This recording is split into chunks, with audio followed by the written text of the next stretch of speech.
Al Señor que está entre nosotros. Aleluya. Quiero que vayas con tu Biblia al libro de Primera de Corintios, capítulo 6.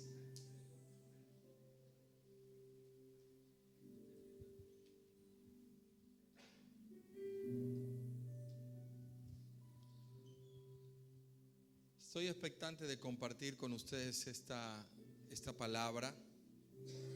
Espero que pueda conectarse usted con el hilo de la palabra desde el principio. Es algo en lo que he estado escudriñando y lo tenía hace un tiempo en mi corazón para compartirlo y lo voy a compartir hoy día. ¿Alguien nos visita por primera vez aquí en nuestro templo? Para darle la bienvenida.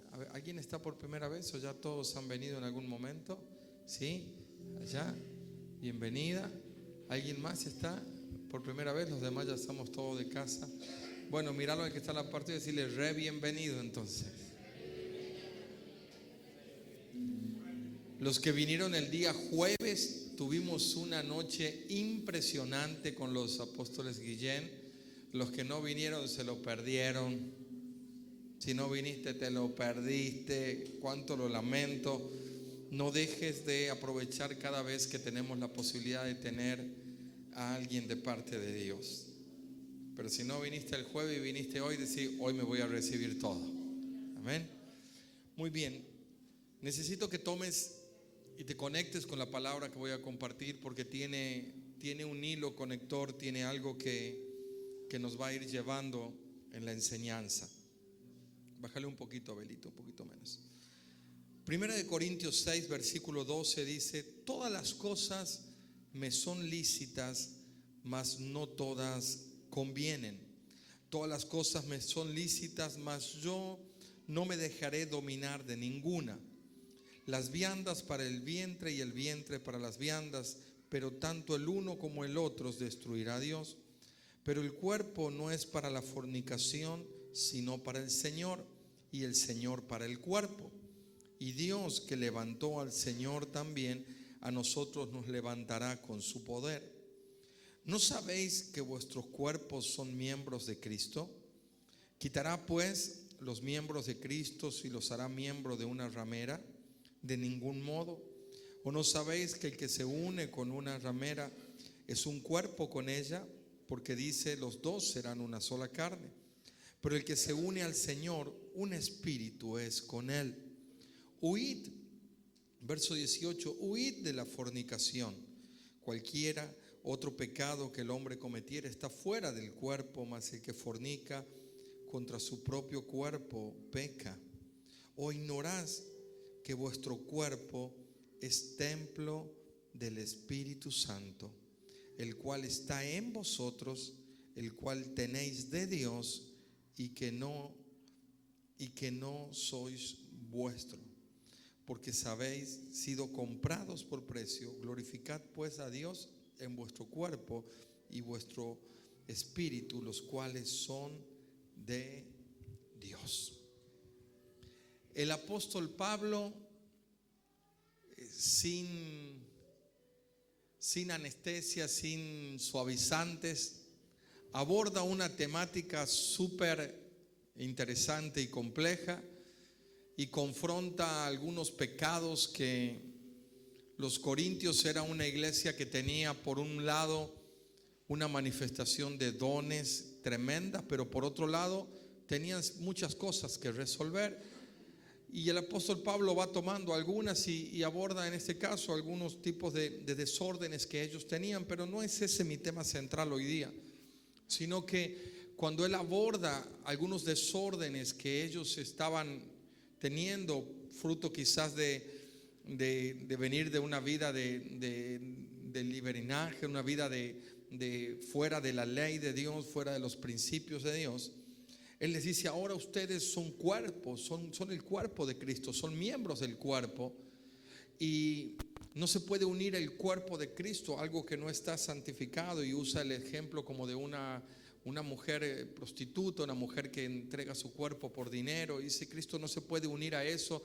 Y si bien Es una temática sumamente delicada, pero porque está abordando el tema de la fornicación. Él llega al punto de decir, ¿acaso no saben, no se dan cuenta que ustedes son templos del Espíritu Santo?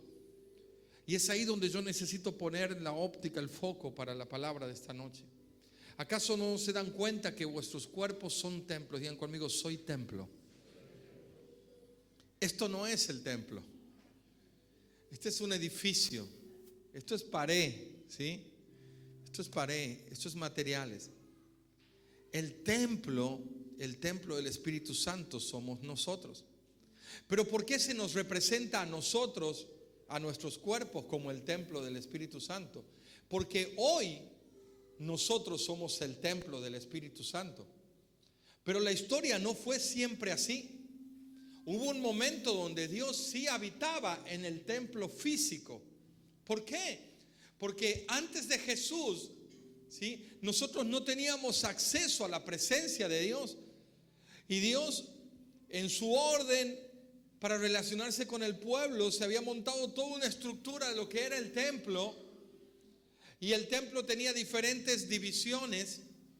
El templo tenía, por ejemplo, los atrios, tenía el altar, el lavacro, el altar de inciensos. Estaba el lugar santo, que es cuando se iba acercando al altar, y luego estaba un velo, una cortina, y detrás de esa cortina estaba el lugar santísimo. Y en el lugar santísimo estaba el arca del pacto. ¿Qué era el arca del pacto? Un mueble que Dios había mandado a construir, que tenía unos querubines labrados en oro, y era como un cofre. Y dentro del arca del pacto había tres cosas: estaban los panes de la propiciación, estaba la vara y estaban las tablas de la ley. Y la presencia de Dios moraba en medio de esos querubines. El pueblo no tenía acceso a esa intimidad con Dios. Solamente una vez por año, en el día más importante, en el día de la expiación, era la celebración más importante del pueblo judío. Y solamente ese día, una vez por año, no el sacerdote, el sumo sacerdote podía entrar a ese lugar. Y lo que hacía el sumo sacerdote era ir a escuchar a todo el pueblo confesaba sus pecados, el sacerdote los escuchaba, se sacrificaba un cordero, traía la sangre, todo un ritual de preparación, de lavarse, de purificarse, sus ropas, hasta sus calzoncillos debían ser de lino puro, fino, todo tenía que estar santificado. Y pasaba al lugar santísimo y el sacerdote vertía la sangre del cordero que se había matado, puro, sin mancha, encima de la tapa de ese mueble que se llamaba el propiciatorio, y derramaba la sangre, y Dios miraba que había sangre inocente que cubría las tablas de la ley que el pueblo había transgredido. Así es que si el sacrificio era aceptado, Dios traía un año de gracia más y un año de perdón para el pueblo. Y si el sacerdote salía sonriendo de ese lugar, el pueblo celebraba porque había un año más donde Dios había perdonado sus pecados. Ahora, imagínense que el sacerdote debía estar impecable para entrar a ese lugar espiritualmente. Porque si él no estaba, no era para tanto, un poquitito está bien. Pero si el sacerdote por ahí, no sé, llevaba una doble vida y tenía algunos pecaditos ocultos, al entrar al lugar santísimo caía muerto literalmente. Ahora la pregunta es: ¿quién se anima a entrar a sacarlo? ¿Quién se anima a entrar a sacarlo? Es por eso que le ataban una cuerda en su pierna y colgaban de sus vestiduras unas campanitas. De ahí viene la tradición de que el sacerdote en la iglesia católica hace sonar las campanitas. ¿Por qué? Porque mientras sonaban las campanitas estaba todo bien.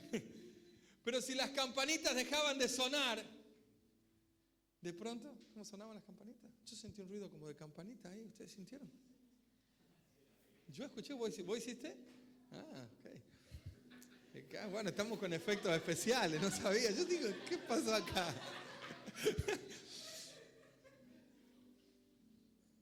Y de pronto sonaba una trompeta. Bueno, sí. No. Entonces, mientras sonaban las campanitas estaba todo bien. Pero si dejaban de sonar, a tirar la piola. Así se repetía año tras año.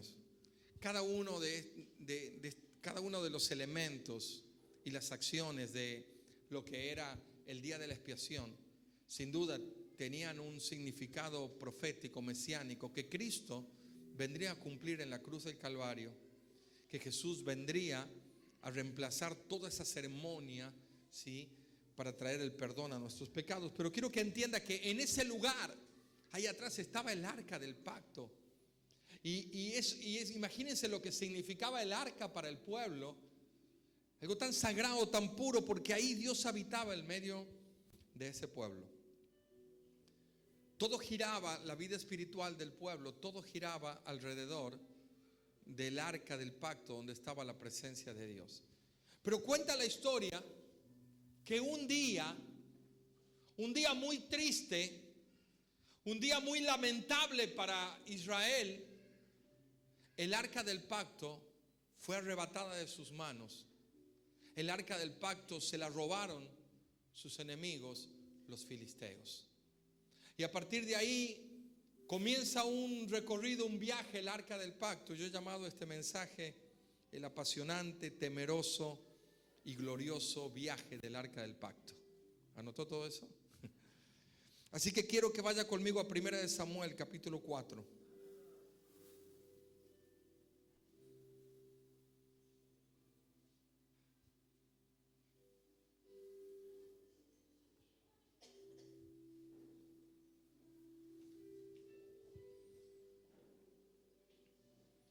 Primera de Samuel capítulo 4 dice: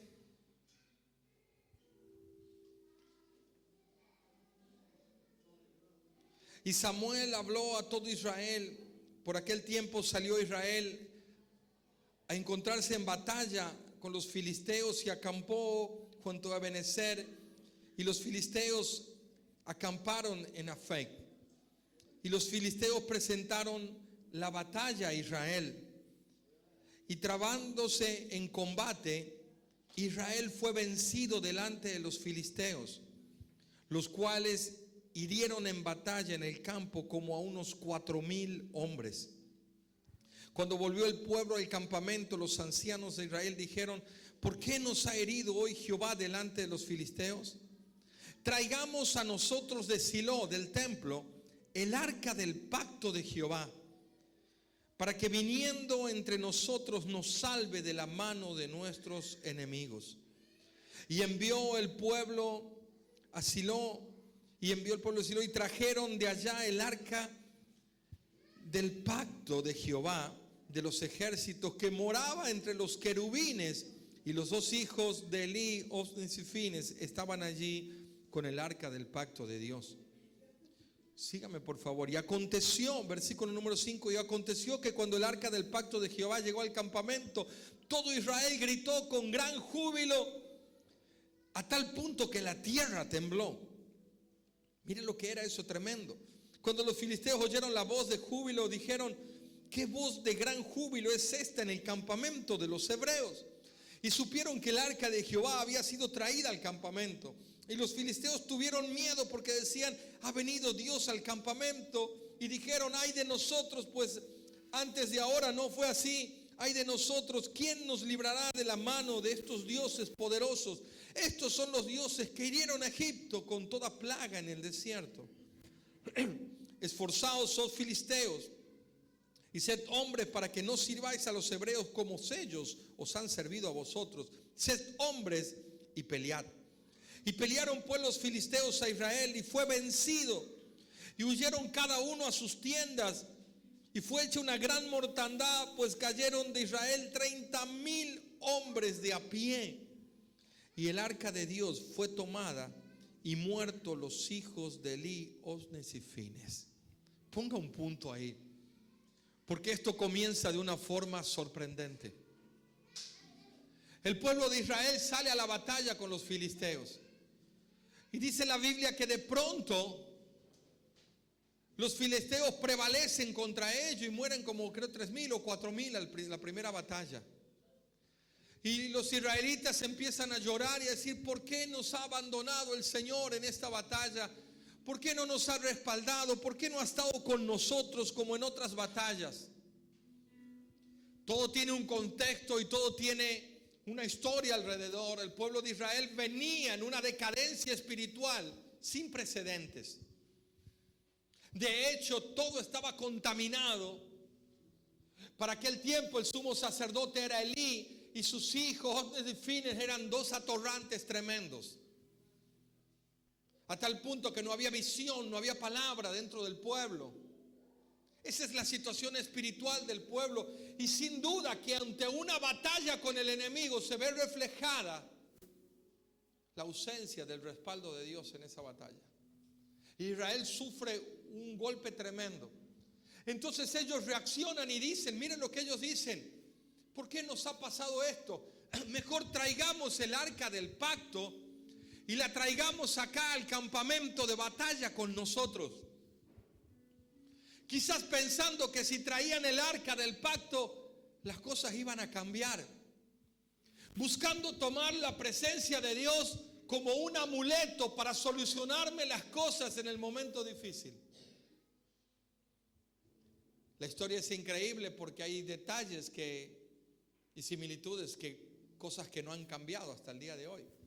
Hay veces nos encontramos en ciertas batallas y pensamos que Dios es como un amuleto, el cual tiene la obligación de salvarnos cuando hemos vivido de una manera que no es la que Él ha estado buscando en nosotros. Diga conmigo, Y ellos dicen: si tenemos el arca, las cosas van a cambiar. Entonces, cuando llega el arca, lo celebran de una forma que dice que la tierra llega a temblar. Tiembla la tierra con los gritos de Israel cuando llega el arca del pacto. El enemigo se impresiona, pero no se intimida, sino que dice: vamos a pelear igual contra ellos. Esfuércense, filisteos. Y salen a la batalla. Y con arca incluida le dan una paliza a los israelitas, que mueren. Si habían muerto 3,000 o 4,000, ahora mueren, ¿cuánto? 30,000. Y mueren 30,000 y encima los filisteos toman el arca del pacto, se la arrebatan, se la quitan. Y miren lo que sucede. Versículo 12 dice: y corriendo de la batalla un hombre de Benjamín llegó el mismo día a Silo, rotos sus vestidos y tierra sobre su cabeza. Cuando llegó, he aquí que Elí estaba sentado en una silla vigilando junto al camino, porque su corazón estaba temblando por causa del arca de Dios. Llegado pues aquel hombre en la ciudad y dada las nuevas, toda la ciudad gritó. Y cuando Elí oyó el estruendo de la gritería, dijo: ¿qué estruendo de alboroto es este? Imagínense, hay 30,000 familias que se han quedado sin sus padres, sin sus hermanos, sin sus hijos. Qué tremendo es este alboroto. Aquel hombre vino a prisa y dio las nuevas a Elí. Era ya Elí de edad de 98 años y sus ojos se habían oscurecido de modo que no podía ver. Dijo pues aquel hombre a Elí: yo vengo de la batalla, he escapado hoy del combate. Y le dijo: ¿qué ha acontecido, hijo mío? Y el mensajero respondió diciendo: Israel huyó delante de los filisteos, y también fue hecha una gran mortandad en el pueblo, y también tus 2 hijos, Hofni y Finehas, fueron muertos, y el arca de Dios ha sido tomada. Verso 18: aconteció que cuando él hizo mención del arca de Dios, Elí cayó hacia atrás de la silla al lado de la puerta y se desnucó y murió, porque era hombre viejo y pesado y había juzgado a Israel durante 40 años. Qué escena, Dios mío. Pero no termina ahí. Mire los daños colaterales, mire lo que sucede alrededor. Y su nuera, la mujer de Finehas, uno de los hijos que ha muerto, que estaba encinta, estaba embarazada cerca del alumbramiento, oyendo el rumor de que el arca de Dios había sido tomada y muerto su suegro y su marido, se inclinó y dio a luz porque le sobrevinieron sus dolores de repente. Y al tiempo que moría la muchacha, le decían las que estaban junto a ella: no tengas temor, porque has dado a luz un hijo. Mas ella no respondió, ni se dio por entendida, y llamó al niño Iscabod, diciendo: trasladada, quitada ha sido la gloria de Israel, por haber sido tomada el arca de Dios, y por la muerte de su suegro y su marido. Dijo pues: trasladada es la gloria de Israel, porque ha sido tomada el arca de Dios. Cabot significa gloria. Iscabot significaba sin gloria. Y esa joven que está embarazada parió ahí en esa escena un niño al cual pusieron por nombre Iscabot. ¿Qué significa eso? Se fue la gloria del pueblo, se fue la presencia. Ahora hay un templo, pero no hay gloria. Hay un templo, pero no hay presencia. Hay un lugar santo, pero no hay arca. Hay un lugar santísimo, pero no hay arca. No hay presencia de Dios. Hay un edificio, hay una estructura, pero todo está vacío.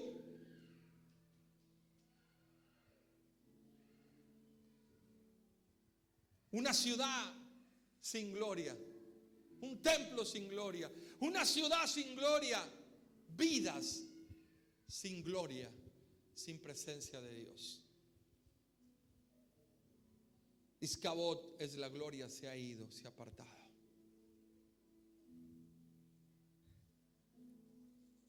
Los filisteos toman el arca.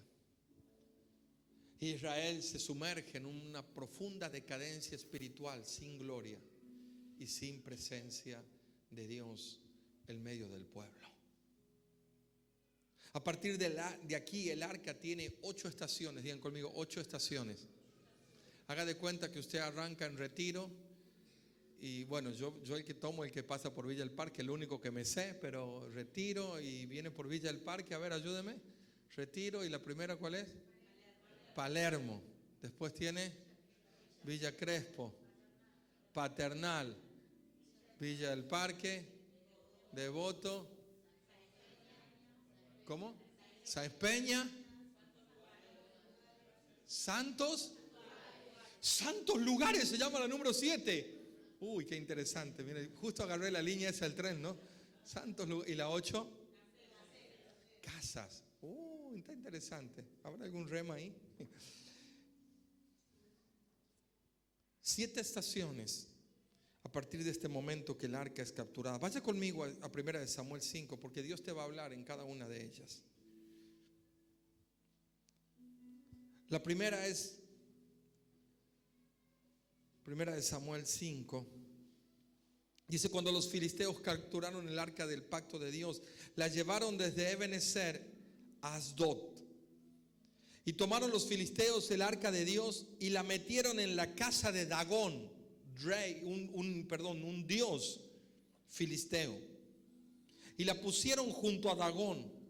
Cuando al día siguiente los de Asdod se levantaron de mañana, he aquí que Dagón estaba postrado en tierra delante del arca de Jehová.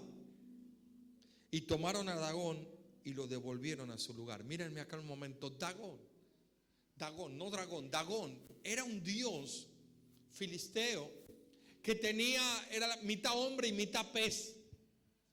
Similitud, un dios que adoraban porque Asdod era una ciudad costera. Era una ciudad que tenía costa, que tenía mar. Entonces era el dios de la pesca, de la provisión del mar para ellos.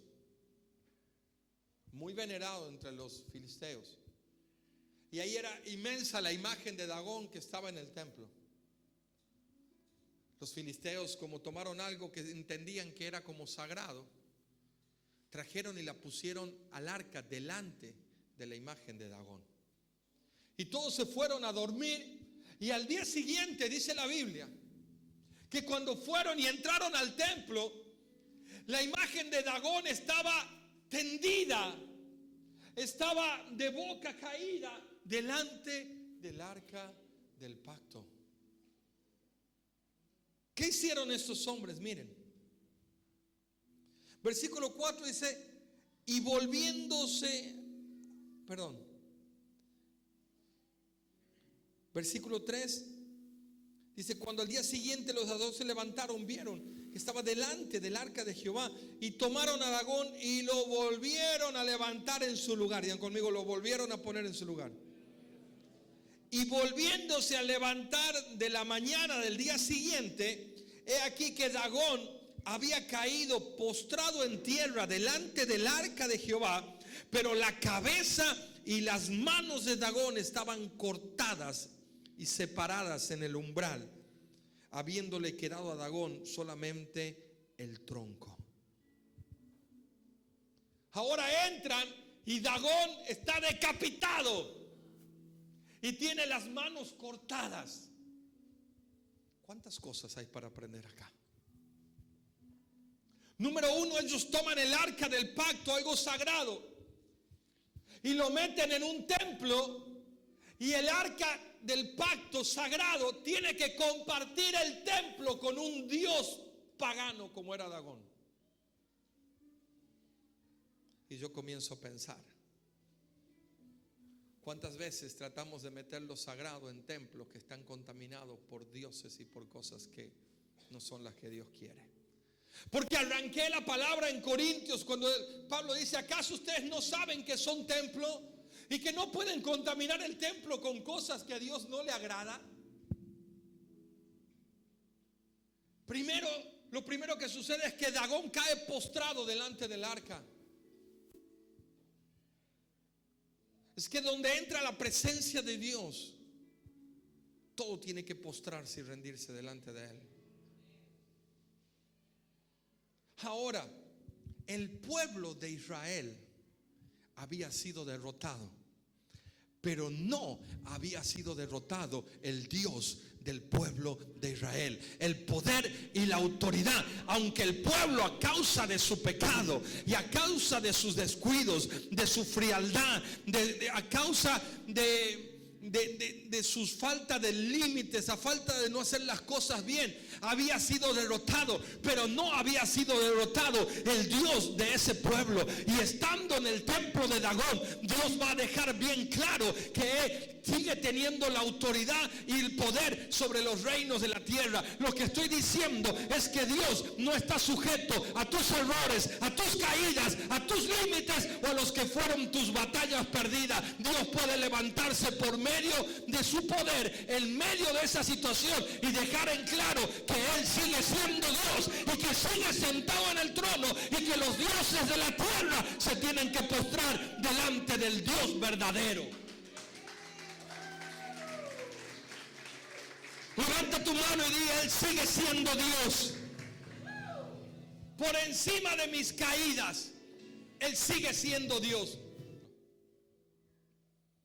Es muy común personas a las que Dios las ha librado, quizás de las adicciones, por ejemplo, y han caído delante del poder de Dios cuando no podían ser libres de ninguna otra manera, ni en tratamiento. Pero pasa el tiempo y pasa algo y después de nuevo vuelven a levantar eso en su vida en el altar. No levantes lo que Dios ha derribado.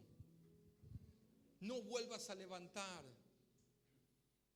lo que Dios ha volteado y ha derribado. Esta escena tiene cantidad de enseñanza y revelación, y a mí me empezó a impactar y ver. Porque, primero, diga conmigo, en un templo no pueden prevalecer dos dioses de pies. Uno va a quedar firme y el otro se va a tener que postrar. ¿No sabéis que vosotros sois el templo? ¿Quién está firme en tu vida? ¿Y quién se está postrando? Lo volvieron a poner en su lugar y se fueron a dormir nuevamente. Y al día siguiente dice la palabra que Dagón estaba devuelto, derribado. Pero ahora A Dagón le faltaba la cabeza y le faltaba las manos. No tenía manos y estaba decapitado. Mira lo que está a la par tuya y decirle: Dios le va a cortar la cabeza a todo lo que pretendas levantar en tu vida para ocupar el lugar que solo a Él y solo a Él le corresponde.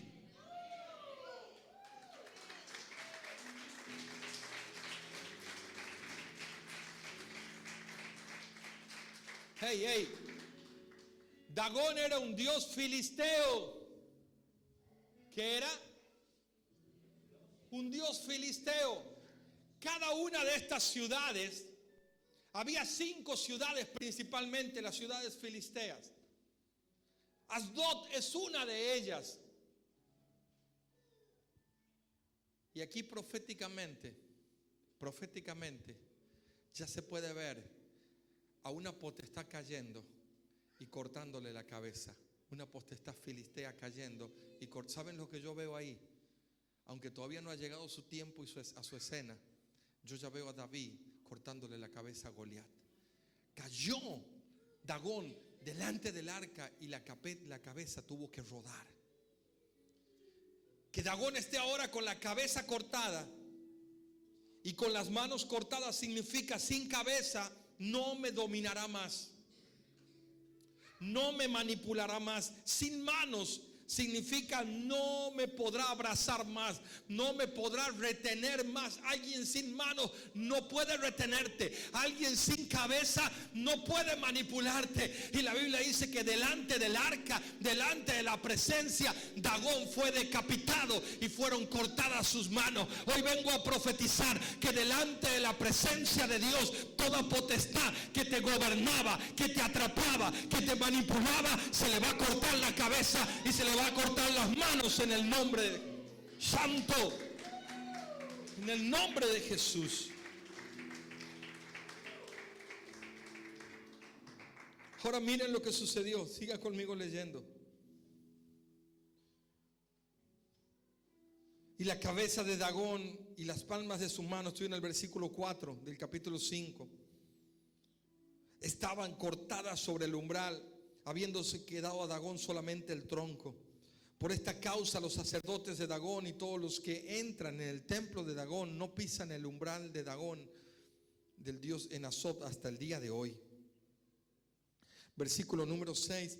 Y se agravó la mano de Jehová sobre los de Asdod, y los destruyó y los hirió con tumores en Asdod, en todo su territorio. Y viendo esto, los de Asdod dijeron: no quede con nosotros el arca de Dios de Israel, porque su mano es dura sobre nosotros y sobre nuestro Dios Dagón.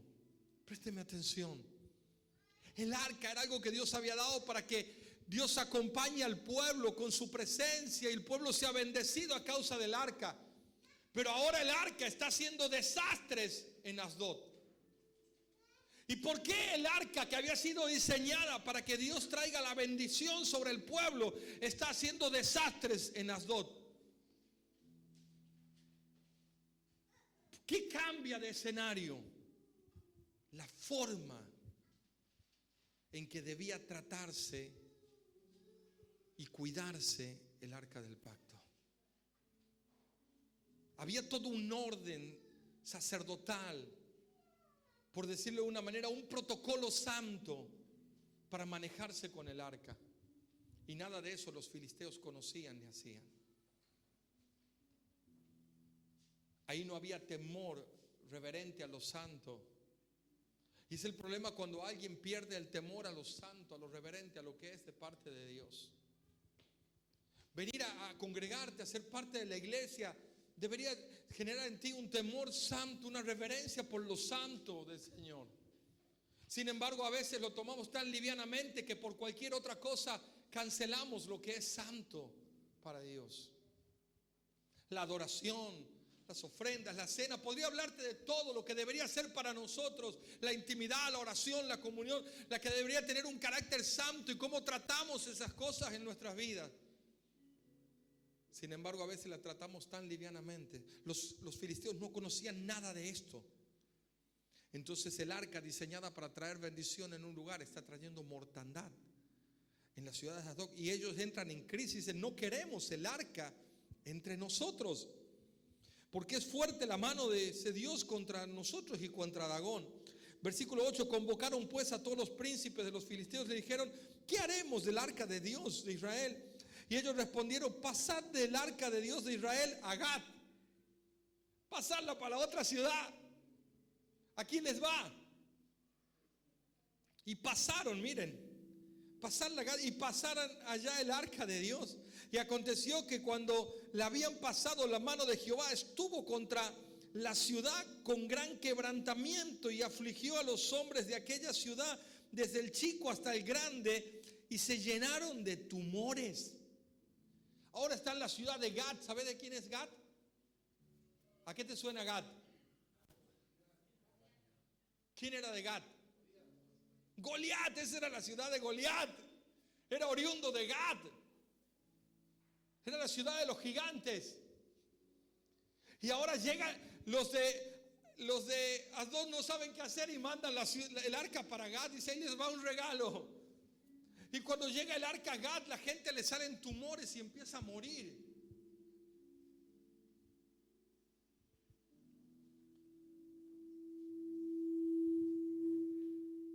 Versículo número 10. Entonces enviaron primera estación,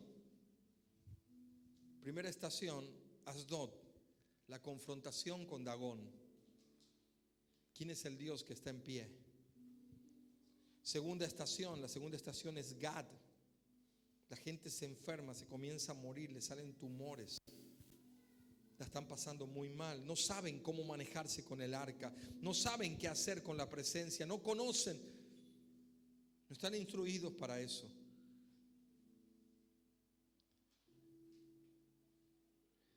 Versículo número 10. Dice: entonces enviaron el arca de Dios a Ecrón. Y cuando el arca de Dios vino a Ecrón, los ecronitas dieron voces diciendo: han pasado a nosotros el arca del Dios de Israel para matarnos a nosotros y a nuestro pueblo. Los de Gad tampoco la quieren tener al arca y se la pasan a los de Ecrón. Y nuevamente comienzan a manifestarse quizás la ira de Dios contra los de Ecrón. Y uno se pregunta y dice: pero ¿por qué esta gente está sufriendo esto? Es que tú no puedes pretender manipular lo santo desde lo que está contaminado.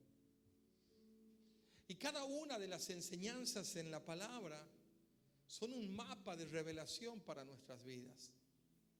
Yo no arranqué aquí, yo arranqué en Corintios, donde Pablo dice: vosotros sois el templo. Y el arca debía estar en el templo y el templo debía estar purificado. Fíjense, versículo 10: sembraron Ecrón. Y Dios estuvo contra Ecrón y los ecronitas dieron voces. Verso 11: y enviaron y reunieron a todos los príncipes de los filisteos diciendo: enviad el arca del Dios de Israel y vuélvanse a su lugar, y no nos mate a nosotros ni a nuestro pueblo, porque había consternación de muerte en toda la ciudad, y la mano de Dios se había agravado allí, y los que no morían eran heridos de tumores, y el clamor de la ciudad subía hasta el cielo. Tremenda escena. Todo esto sucede en 7 meses que el arca pasa en la tierra filistea. Llegamos al capítulo 6, dice: estuvo el arca de Jehová en la tierra de los filisteos 7 meses. Y entonces los filisteos llamaron a los sacerdotes adivinos y preguntaron, dijeron: ¿qué haremos del arca de Jehová? Hacednos saber de qué manera la hemos de volver a enviar a su lugar. Y ellos dijeron: si enviares el arca del Dios de Israel, no la envíes vacía, sino pagad la expiación. Entonces seréis sanos y conoceréis que no se apartó de vosotros su mano. Y ellos dijeron: ¿qué será la expiación que pagaremos? Y respondieron estos sabios, conforme al número de los príncipes de los filisteos, 5 tumores de oro y 5 ratones de oro, porque una misma plaga ha afligido a todos vosotros y a vuestros príncipes. Habían salido tumores y una plaga de ratones. Haréis pues figuras de esos tumores y de vuestros ratones que destruyan la tierra, y daréis gloria al Dios de Israel. Quizás se aliviará su mano sobre vosotros y sobre vuestros dioses y de vuestras tierras. ¿Por qué endureceréis vuestro corazón como los egipcios y Faraón endurecieron su corazón después que los habían tratado así? ¿No los dejaron ir y se fueron? Haced pues ahora un carro nuevo y tomad luego 2 vacas que críen, a las cuales no hayan sido puestas yugo, y unid las vacas al carro y haced volver sus becerros de la tierra de ella, su casa.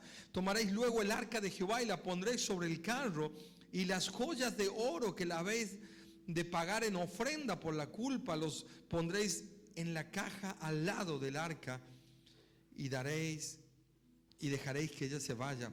Observáis si sube por el camino de su tierra de Bet-Semes, él que nos ha hecho este mal tan grande, y si no, sabréis que no es su mano la que nos ha herido, sino que esto ocurrió por accidente. Versículo 10, y aquellos hombres lo hicieron así, tomaron 2 vacas que las criaron junto y unieron en el carro y encerraron en su casa 2 becerros, y luego pusieron el arca de Jehová sobre el carro y la caja de los ratones de oro y figuras de tumores, y las vacas se encaminaron por el camino de Bet-Semes y siguieron el camino recto, andando y bramando sin apartarse ni a la derecha ni a la izquierda, y los príncipes de los filisteos fueron tras ella hasta los límites de Bet-Semes. Y los de Bet-Semes segaban el trigo en el valle, y alzando los ojos vieron el arca y se regocijaron cuando la vieron. Y el carro vino al campo de Josué de Bet-Semes y paró allí donde había una gran piedra, y ellos cortaron la madera del carro y le ofrecieron las vacas en holocaustos a Jehová. Y los levitas bajaron el arca del pacto de Jehová y la caja que estaba junto a ella, en la cual estaban el oro, y pusieron sobre aquella gran piedra. Y los hombres de Bet-Semes sacrificaron holocausto y dedicaron sacrificios a Jehová aquel día. Cuando vieron esto, los 5 príncipes de los filisteos volvieron a Ecrón el mismo día. Miren, pongan un punto ahí. Ellos dicen: devolvamos el arca para los israelitas, porque ya nos ha hecho demasiado daño sin saber cómo manejar esto. Es que es preferible, por eso dice Apocalipsis, lo frío o lo tibio, lo frío o lo caliente y no lo tibio. Es preferible no tener relación con la presencia que tener relación y querer adulterarla. Es preferible que nunca hayas conocido a Dios a que conocerlo a Dios y pretender convivir con Dios y con otros dioses en tu vida. Eso va a traer caos. Y es lo que sucedió a los filisteos. Ellos dijeron: devolvamos el arca. Y llega a este campo el arca y ya está en territorio de Israel. Y si los israelitas se alegran porque el arca está volviendo, y lo celebran. Y ahora vienen levitas, gente que sabe manejar el arca, y acuden al lugar, y hay sacrificios y ofrendas. Y está la ofrenda con los tumores que han mandado de oro. Pero fíjense esto. Entonces Dios hizo, ahora fíjense, el versículo número 18, y los ratones de oro fueron conforme al número de las ciudades de los filisteos, los 5 ciudades pertenecientes a los 5 príncipes, las ciudades fortificadas como las aldeas sin muro. La gran piedra sobre la cual pusieron el arca de Jehová está en el campo de Josué de Bet-Semes hasta hoy. Esta es la otra parada del arca. Ya voy por la estación número 4. Entonces, versículo 19, cuando uno piensa que todo se ha resuelto, escuche: entonces Dios hizo morir a los hombres de Bet-Semes porque habían mirado dentro del arca de Jehová, e hizo morir del pueblo a 50,070 hombres, y lloró el pueblo porque Jehová lo había herido con una gran mortandad. De vuelta, estos se meten y hacen lo que no tenían que hacer. Hey, pero no lo hacen por ignorancia, porque en Israel esto era conocido de cómo tenían que tratar con el arca. Y ellos quieren mirar para adentro del arca, quieren meterse en cosas que Dios no les ha dicho que lo hagan. Y aunque ya no está en territorio filisteo el arca, cae de nuevo juicio sobre esa tierra. Y gente que muere y gente que la pasa muy mal. Hey, todo esto comienza por Iscabod, porque se robaron la gloria un día, porque se robaron la presencia, porque el pueblo dejó de tener la presencia como algo honorable en sus vidas. ¿Cuál es el nivel de temor que tienes hacia la presencia de Dios? ¿Cuál es el nivel de honra, de cuidado que tienes con lo que es santo de parte de Dios? Mi mensaje no pretende asustar a nadie ni generarte temor. Ustedes saben que no predico así. Pero sí necesitamos abrir nuestros ojos y darnos cuenta que si no cuidamos el templo, podemos sufrir un Iscabod y la presencia se aparta. De Saúl la presencia de Dios se apartó. De Sansón, que vivía en guerra con los filisteos. ¿Se acuerdan cuando ya sin ojos Sansón, dice que Sansón no se dio cuenta cuando el espíritu ya se había apartado de él? Dejó de cuidar lo santo, dejó de cuidar la presencia, se contaminó. Pero cuando es sentenciado, Sansón, ¿saben a dónde lo ponen? ¿Saben a dónde lo llevan? Y él hace que le tocar, porque está ciego, las columnas del templo. ¿Sabes qué templo era? De Dagón. Ahí ese mismo Dios. Y Dagón vuelve a caer aplastado cuando Dios le da fuerzas nuevamente, aún en lo que va a ser su muerte a Sansón. Es la cuarta estación, Besemet. Primero se entusiasman porque llegó el arca, pero luego hacen lo incorrecto. Y eso trae consecuencias. Esto representa, quiero la presencia de Dios, pero la quiero a mi manera. Quiero lo de Dios, pero quiero vivir a mi manera.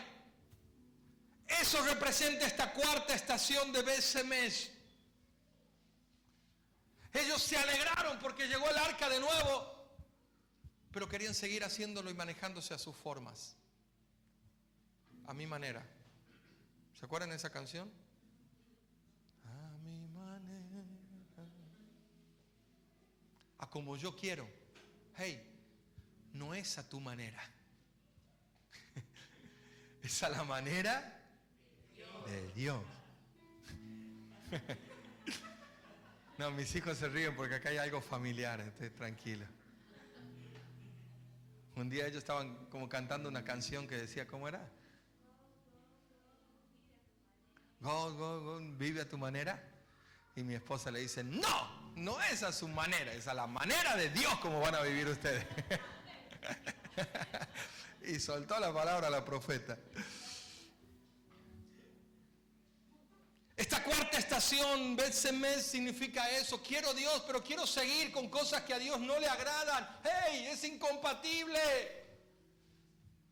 No puedo por un lado alegrarme porque hicieron culto. ¡Hey! Mírame acá. Hicieron celebración, hicieron culto, hubo alabanza, hubo ofrenda. Estaba buenísima la reunión cuando llegó el arca. Pero durante la semana la embarraron, hicieron lo que quisieron con el arca. No cuidaron lo santo, no cuidaron la presencia. ¿Cómo se cuida la presencia? Número 1, santidad. Porque si no hay santidad no puedes tener intimidad. Sin santidad, dice, nadie verá a Dios. ¿Y qué es santidad? Es apartarte de lo que tú sabes que te contamina. Tú no me puedes decir que amas a Dios y que tienes la presencia de Dios en tu vida y que de tu boca no emana eso. Porque la Biblia dice que de lo que hay en la abundancia del corazón habla la boca. Entonces, ¿qué hacen? Malas palabras, malas expresiones o mentiras o cosas que están contra... Y si usted mira lo que pasa en esos 20 años, el pueblo sigue ligado a la idolatría y Dios tiene que levantar a Samuel para que santifique al pueblo, para que dejen los dioses paganos que aún estaban dentro de ellos. Y Samuel tiene que levantar y ungir a un rey como le van a pedir, que es Saúl. Y luego Saúl va a caer y Dios tiene que levantar a un David. Y en todo ese tiempo hay una indiferencia total en 20 años al arca. ¿Sabe de qué me habla eso? De lo que conocemos como la desconexión. Hay gente como que por tiempo se conecta con lo de Dios. Y como si tuviesen un botoncito, por otro tiempo se desconectan. Qué fácil, ¿no? Y como dice una canción por ahí, cualquier parecido con la realidad es pura coincidencia. Que lo sepa usted. Gente que dice, no, ahora estoy pila con Dios. Y otro tiempo, te bloquean la iglesia, el WhatsApp, los pastores, nada. Y de pronto vos los ves llegar de vuelta como diciendo, se está poniendo la... Hey, esa estación es esta. Se llama indiferencia, se llama apatía, no sé cómo más puedo describirla. Pero son 20 años que el pueblo no entiende que el arca ha vuelto, que la presencia de Dios está ahí y lo ignoran. Esta estación me muestra eso. A veces ignoramos en nuestra vida porque no pensemos en otro, pensá en vos. Hay momentos que ignoramos donde que la presencia de Dios está en nuestra vida. A veces no son 20 años, pero a veces se me pasa el día completo y no me he dado cuenta que la presencia de Dios está en mi vida y no he dedicado un momento, un segundo, un minuto, 5, lo que sea, para hablar con Dios, para tener cuidado de su presencia, para relacionarme. Es fuerte. Pero esa estación es esa.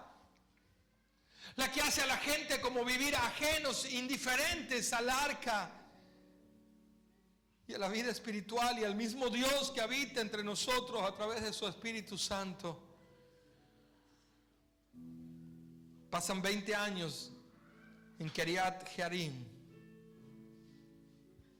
Y en esos 20 años pasan muchas cosas dentro del pueblo. Y llegamos a tal punto que nos tenemos que, para poder retomar la relación con el arca, tenemos que saltearnos un libro entero de la Biblia.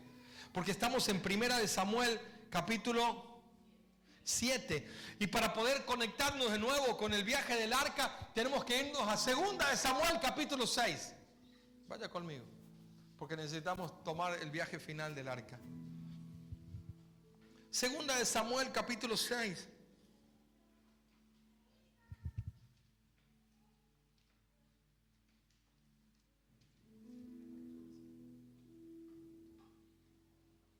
¿Está conmigo? Fíjese. Y David volvió a reunir a los hijos, a todos los escogidos de Israel, 30,000, y se levantó David y partió de Judá con todo el pueblo que tenía consigo para hacer pasar de allí el arca de Dios, sobre el cual era invocado el nombre de Jehová de los ejércitos, que moraba entre los querubines. Hey, dice que moraba la presencia, y no es, la presencia nunca se fue del arca. Y pasa todo ese tiempo, dice versículo 3, y pusieron el arca de Dios sobre un carro nuevo y la llevaron de la casa de Abinadab, porque estaba en el collado. Y Usa y Ayob, hijos de Abinadab, guiaban el carro nuevo.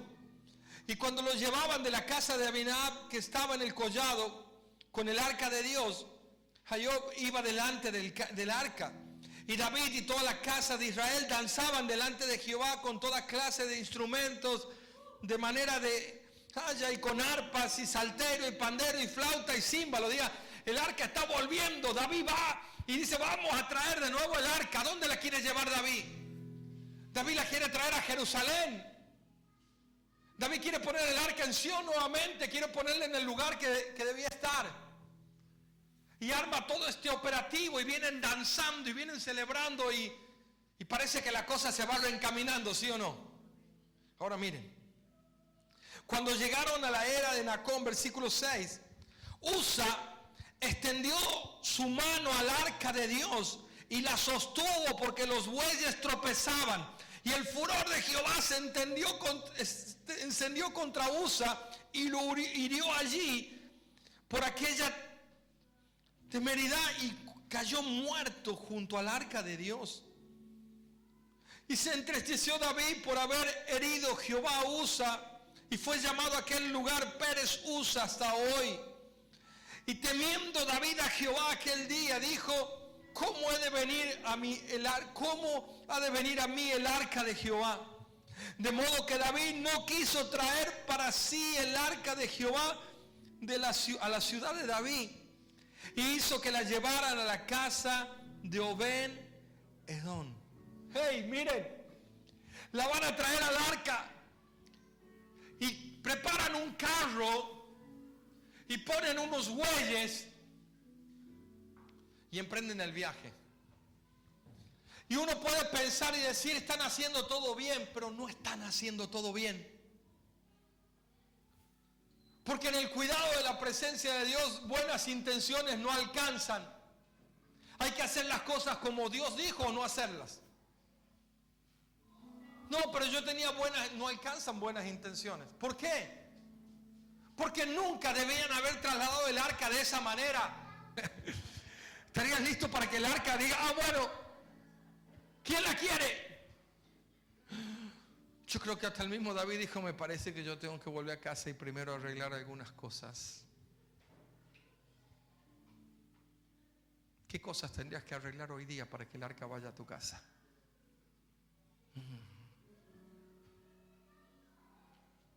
Entonces David dice, quizás con temor, quizás con prudencia, o quizás sabiamente, no lo sé, aún no llego a entender la totalidad de la revelación. Dice: la enviemos a la casa de Obed-Edom. Sexta estación del arca.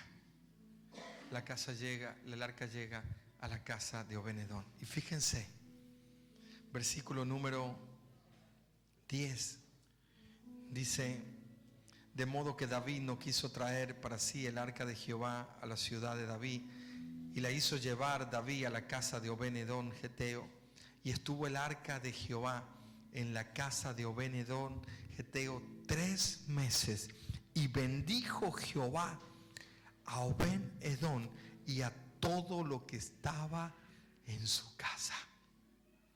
Digan conmigo: aquí cambió algo. La misma arca que está causando muerte y destrucción en otros lugares, cuando llega a la casa de Obed-Edom, causa un bienestar y trae sobre la casa de Obed-Edom una bendición. Dice que Dios bendijo todo lo que había en la casa de Obed-Edom. No lo dice el texto bíblico, pero algunos historiadores y en las Midrash hay textos que describe cuál fue la bendición en la casa de Obed-Edom. Y dicen algunos textos que todo lo que había en la casa de Obed-Edom quedó preñado. Pero no solo que quedó preñado, escucha esto, quedó preñado de 8 trillizos. Desde las mujeres, las hijas y el ganado. Sí, 8. Esto es un texto histórico, no lo dice la palabra, por eso no lo puedo asegurar. Pero es una referencia histórica. Hey, ¿por qué? Porque reproducirse, tener hijos, era el símbolo de la bendición. Y todo lo que había en su casa se multiplicó. Y Dios bendijo la casa de Obed-Edom en gran manera. La pregunta es: ¿qué es lo que hizo diferente? Que en un lugar el arca causaba juicio y muerte, y en otro lado desata la bendición. El secreto está en que Obed-Edom era un hombre temeroso de Jehová. Era un hombre que había preparado su casa para que la presencia de Dios y el arca del pacto de Israel estuvieran cuidadas como tenía que ser cuidada. Yo quiero decirte algo: lo que es la presencia de Dios en algunos lugares puede generar juicio, pero si tu casa está en orden, tu casa será bendecida, y todo lo que hay en tu casa será bendecido a causa de la presencia de Dios. Porque si eres templo de Jehová y te santificas como templo, todo lo que hay alrededor tuyo será bendecido como la casa de Obed-Edom. Aleluya.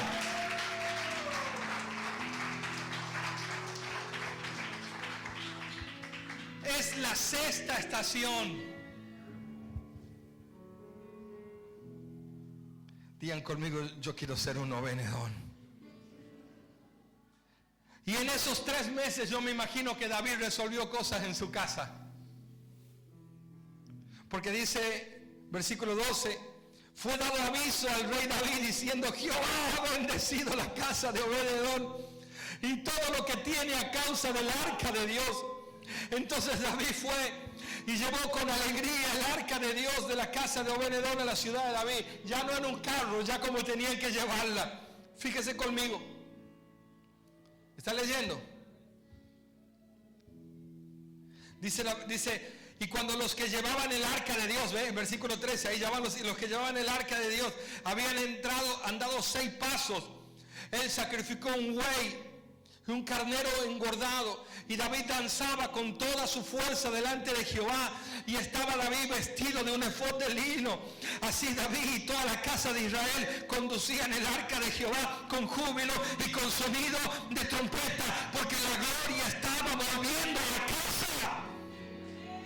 Verso 16, cuando el arca de Jehová llegó a la ciudad de David, aconteció que Mical, hija de Saúl, miró desde una ventana y vio al rey David que saltaba y danzaba delante de Jehová, y le menospreció en su corazón. Metieron pues el arca de Jehová y le pusieron en su lugar, y conmigo en su lugar, en medio de una tienda que David había levantado, y sacrificó David holocausto y ofrendas de paz delante de Jehová. Y cuando David había acabado de ofrecer los holocaustos y las ofrendas de paz, bendijo al pueblo en el nombre de Jehová de los ejércitos, y repartió a todo el pueblo, a toda la multitud de Israel, así hombres y mujeres, y cada uno un pan y un pedazo de carne y una torta de pasa, y se fue todo el pueblo, cada uno a su casa. Volvió luego David para bendecir su casa, y saliendo Mical a recibir a David, dijo, cuán honrado ha quedado el rey de Israel, descubriéndose hoy delante de las criadas de su siervo, como se descubre sin decoro un cualquiera. Entonces David respondió a Mical, fue delante de Jehová que me eligió en preferencia a tu padre